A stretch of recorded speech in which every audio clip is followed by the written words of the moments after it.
قطن میرا کوئی سنی بھائی یہاں سے ایسا عقیدہ نہ لے کے جائے، ہم آپ کو بالکل صاف اور شفاف عقیدہ دیں۔ نبی کی ایک بیٹی تھی، اگر بیٹیاں 4 تھیں مباہلے میں ایک کیوں گئی؟ بیٹیاں 4 تھیں، چادر کے نیچے ایک کیوں آئی؟ آپ نے کو اپنی کتابوں میں، آپ کی کتابوں میں آپ کو پڑھایا جاتا ہے، بچوں کو پڑھایا جاتا ہے، رسول نے اپنی بیٹی فاطمہ کو جہیز میں یہ دیا۔ بیٹیاں 4 تھیں، جہیز ایک کا کیوں بتایا؟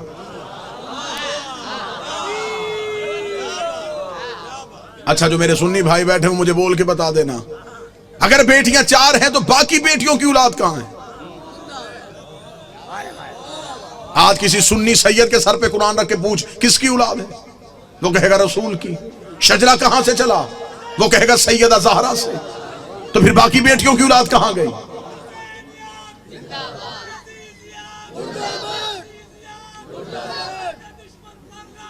بیش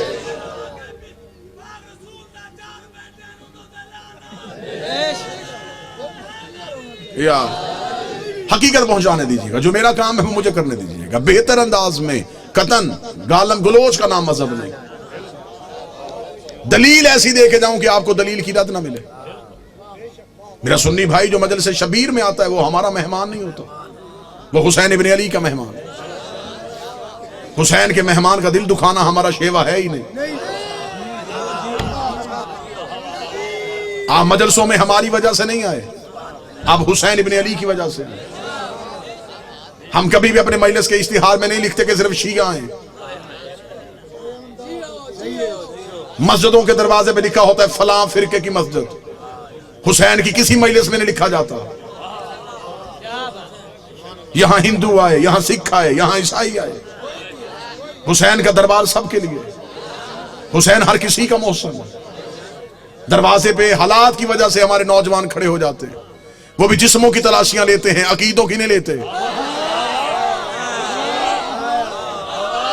وہ جسم جو ڈولتے ہیں وہ بھی ملکی حالات کے پیش نظر۔ ہم آپ کی عقیدے نہیں تلاش کرتے۔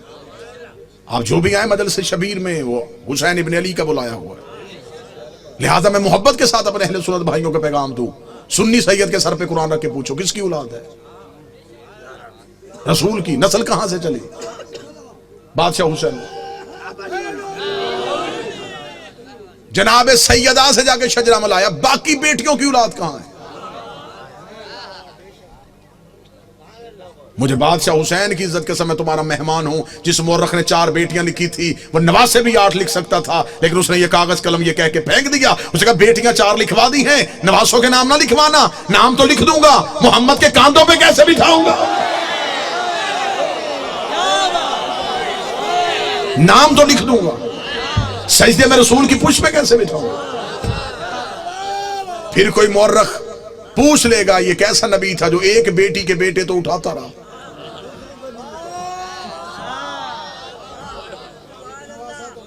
بیٹیاں 4 ہیں، جنت کے سردار ایک بیٹی کے بیٹے۔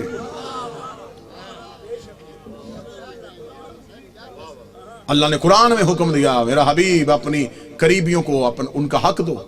صحیح بخاری میں لکھا ہے کہ رسول نے اپنی بیٹی فاطمہ کو بلا کے جگیر فتق اس کے نام لکھی۔ بیٹیاں 4 تھیں، جگیر ایک کو کیوں دی؟ چلیں دور ہے دلیل کا، نفرتوں کا خاتمہ ہو چکا ہے، کثیر تعداد میں دوسرے مسالک کے لوگ مجلسوں میں آتے ہیں۔ میں آپ کو بڑی محبت کے ساتھ پیغام دینا چاہوں، اگر آپ کہتے ہیں نبی کی بیٹیاں 4 ہیں، آج سے اسی لمحے سے ریسرچ شروع کیجئے گا، جا کے پوچھئے گا کسی بھی اپنے مرضی کے مولانا سے کہ جب ہمارے نبی کی شادی ہوئی تو عمر مبارک کتنی تھی؟ بالکل خاموش ہو کے دلیل سن لیجئے گا۔ ہو سکتا ہے کہ آپ واہ واہ یا داد دیں، کوئی میرا ایک بھائی بات سے محروم رہ جائے۔ میں خود کہہ رہا ہوں کہ بے شک خاموشی اختیار کر لیجئے، مجمع میں شور کا نام مجلس کی قبولیت نہیں، ایک بندہ بھی یہاں سے ہدایت لے کے جائے یہ قبولیت۔ ہم نے طریقہ تبدیل کر دیا، ہم سمجھتے ہیں نعرے واہ واہ داد مجلس کی قبولیت۔ ہم نے یہ جو دروازہ کھولا یہ ہدایت کا دروازہ ہے، یہ مجلس نہیں، یہ سفینہ نوح ہے۔ ہمیں دیکھنا ہے کہ کون ہے جو نجات کی کشتی پہ بیٹھ رہا ہے۔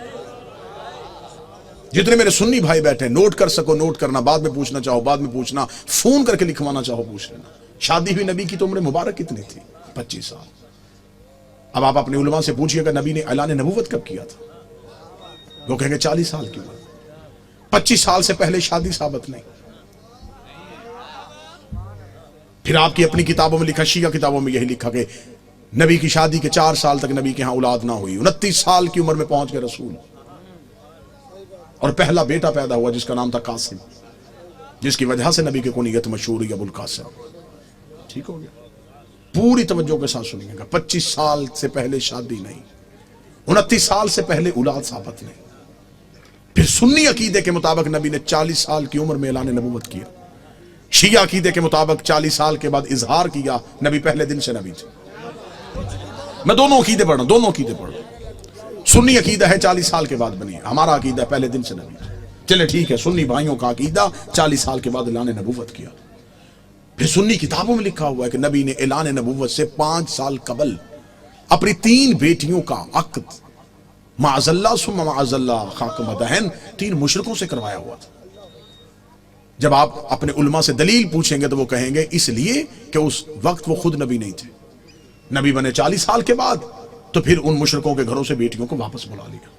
اب میرا سنی بھائی، مر جانا ہے، سانسوں کا یقین کوئی نہیں، لمحوں کا اعتبار کوئی نہیں، قبر کی 4 دیواریں کچی ہیں، کفن میں جیب نہیں ہوتی، قبر میں الماری نہیں ہوتی، فرشتے رشوت نہیں لیتے، مولوی قبر میں چھوڑ کے واپس آ جاتا ہے۔ اپنی سانسوں کو ایک لمحے کے لیے یہاں روک کے گفتگو سنو۔ 25 سال سے پہلے شادی ثابت نہیں، 40 سال کی عمر میں اعلان نبوت کیا۔ 25 اور 40 کے درمیان کتنے سال؟ 15 سال۔ 5 سال تک اولاد نہیں ہوئی، 15 میں سے 4 نکل گئے، 11 سال۔ 5 سال تک آپ کی کتابوں میں لکھا ہے 5 سال پہلے نبی نے شادیاں کر لی تھی، تو پھر 11 میں سے اور 5 نکال دو، 6 سال۔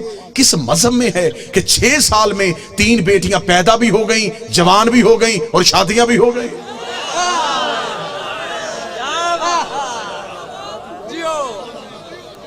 عمریں پوری کر کے دکھاؤ، عمریں پوری کرو، ہم ماننے کے لیے تیار ہیں، ہم مان لیتے ہیں، ہم ضد والے لوگ نہیں کہ کیسے ہو سکتا ہے کہ کوئی نبی کی اولاد ہو اور ہم انکار کریں۔ اگر ہم نبی کی ایک بیٹی مانتے ہیں تو ہم باقی 3 کو کیوں نہیں مانتے؟ ہم انہیں بھی مانیں گے، آپ ثابت کر کے دکھاؤ۔ اب میرا سنی بھائی مجھ سے پوچھے کہ پھر یہ کہانی کیا ہے؟ یہ رسول کی حقیقی بیٹیاں نہیں۔ رسالت مآب کا پہلا عقد ہوا تھا ملکۃ العرب جناب خدیجہ سے۔ جناب خدیجہ عرب کی رئیسہ خاتون تھی، بی بی خدیجہ کی ایک بہن تھی حالہ بنت وہب۔ یہ 3 بیٹیاں جناب حالہ کی تھی جو جناب خدیجہ کے گھر میں پرورش پا رہی تھی۔ جب بی بی خدیجہ کا عقد ہمارے نبی سے ہوا تو بی بی خدیجہ نے نبی سے اجازت مانگی کہ میرے گھر میں 3 یتیم بچیاں پل رہی ہیں، اگر آپ اجازت دے تو میں انہیں ساتھ لے کے آؤں۔ رسول نے انہیں اپنے گھر بلوا لیا، پھر یہ رسول کے گھر میں آئی، پھر ان کو یتیم پالنے کا ہنر ایسا آتا تھا۔